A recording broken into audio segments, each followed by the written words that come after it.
At what point of your journey, if it was in Kentucky, did it click for you and you felt like I need to make that step from the top of the coaching change? It never clicked like that.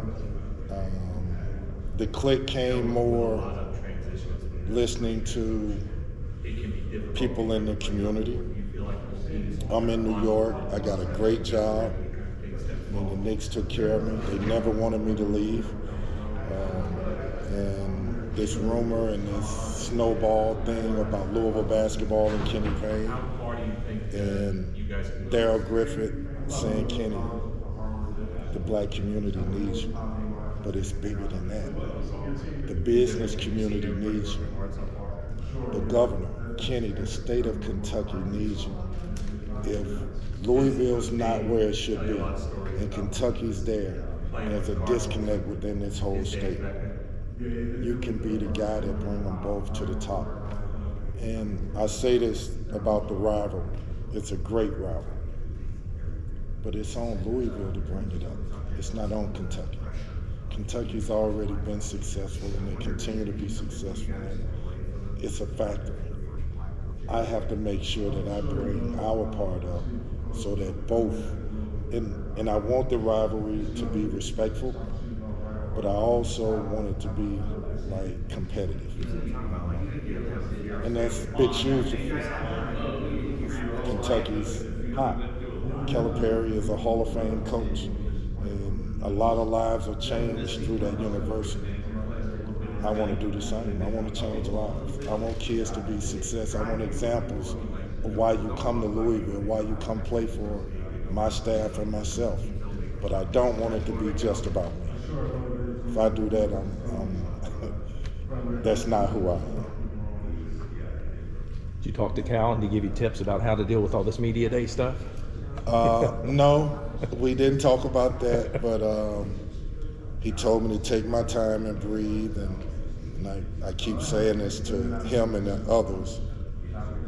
I don't have time to reflect. It's coming so fast. I make a decision.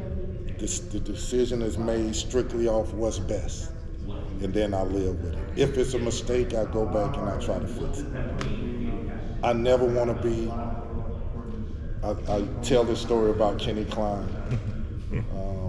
We on the plane and we headed to Louisville for the press conference, and Kenny Klein hands me all the questions that may come my way. And it's like 200 questions. I go through the first 10 and I'm like, I can't do this. I can't do this. Kenny, I really don't think I can do this.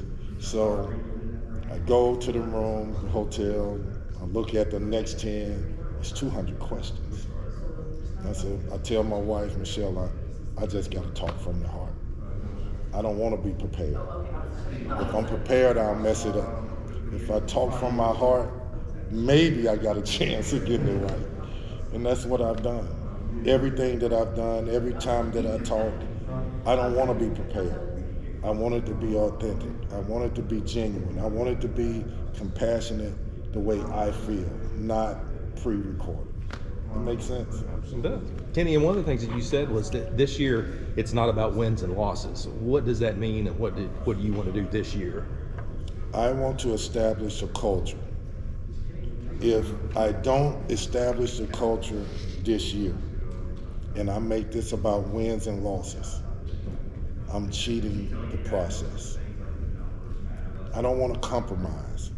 The culture is uncompromising. And if it means that we lose some, then we lose some. And then the next year we'll be a little bit better. Then the next year we'll be a lot better. Then the next year it'll be ridiculous if I do this right.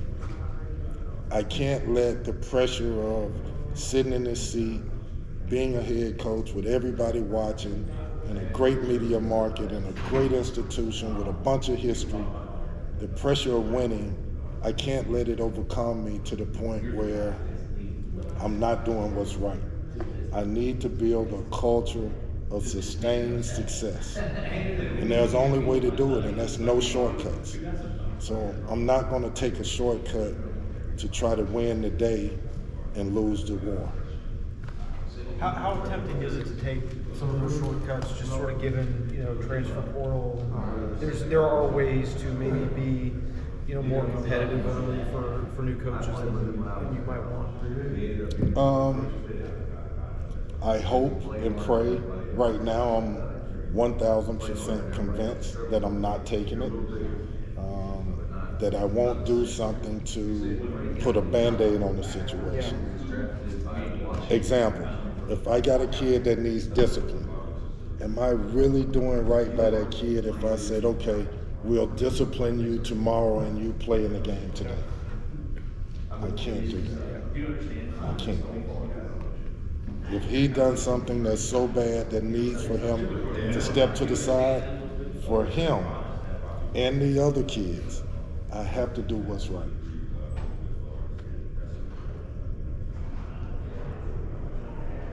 When people ask about, oh, you don't have enough guards or this or that, it's kind of an old way of thinking about things in the game. How tired do you get of hearing that, and how much do you have to explain? Look, you're trying to get everybody to be able to do everything. Some of this, the timing of when I took the job, put me behind the eight ball. Some of this,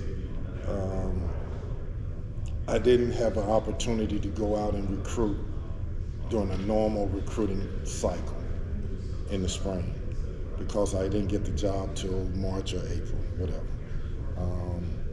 So would I like to have great guards? Yes, I would. But I got the best that I could get. I'm happy with those kids. Fabio, for me, is not a 3-star athlete. I don't care where they got him ranked. He's not for me. When I evaluated him, when I talked to him, when I talked to the people that played against him and with him, that's not what they said. That's not what my eyes saw. So I expect him to come up. I expect him to be a player that helps us win games. I really expect Hersey Miller to help me win games. I don't care what they say about walk on, not walk on. For me, you're a scholarship athlete. You have a scholarship. I don't have a walk on that team. Every player has a scholarship. That's for a reason. That means I believe in you. Go out and prove me right. Players have said that every coach has a little bit different ideas of strength conditioning and what you're looking for, that you're looking for more speed and leaping ability and flexibility, maybe less just pure weight room strength. How have you crafted that? I believe the best basketball players are the best conditioned athletes. The most confident basketball players are the best conditioned athletes. I believe that in order to be confident, you have to be conditioned in a way that stepping on the floor, that you did more than the guy in front of you. And there's a lot of guys out there working really hard. Well, how are you going to do that? I want, really simply put, every single practice, I want it to be a dog fight to make it through the practice. Every single session in the weight room, a dog fight to make it through that weight room. Every single conditioning drill, a dog fight to make it through that conditioning drill. Every film session, broken down to the point where, can you see it? It's not about me. This is what the film says. If everything in the environment is hard, when you step on the court for the game, it should be easier. Your mentality should be different. That's changing a culture. Simply put, that's changing a culture. Can you talk about the culture change? Again, how it's still Louisville and it's still basketball. How much of a pushback do you expect from some fans who love this program and want to see the program, win right away? I want to win right away. I can only do what's best for the team. And I can only pray that what we do and how we train and how we work and how I'm preaching being together. I've been around a lot of winning. And it's not easy. If winning was so easy, everybody would be winning. everybody will be winning. Everybody talks about it. Everybody reads books about it. Everybody studies it. Then why isn't everybody winning? You have to do something different. It's a process to winning. Enjoy the process. I'm asking our fans that it may not be great right off the bat. Enjoy the process. Enjoy it with me. Coach with me. Love these guys with me. Support these guys with me.